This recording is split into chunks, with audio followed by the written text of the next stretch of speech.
خواتین کو دوران حمل سجدہ کرنے میں کچھ مشکل ہوتی ہے، تو کیا ایسی خواتین سجدے کی جگہ تکیہ وغیرہ رکھ کر اس پر سجدہ کر سکتی ہے؟ جواب: ایسے افراد جو سجدہ کرنے سے معذور ہو اور ان کے سجدے کے لیے تکیہ یا کوئی اور اونچی چیز رکھ لینا اور اس پر سجدہ کرنا ٹھیک نہیں ہے۔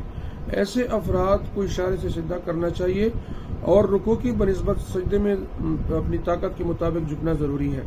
بس اگر اتنی مقدار پر ایسے مریض کے لیے تکیہ رکھ دیا جائے، یعنی تکیہ زمین پر ہو اور اس کی اونچائی اتنی ہو جس سے زیادہ وہ نہ جھک سکے، اور وہ اس پر سجدہ کر لے تو نماز ہو جائے گی۔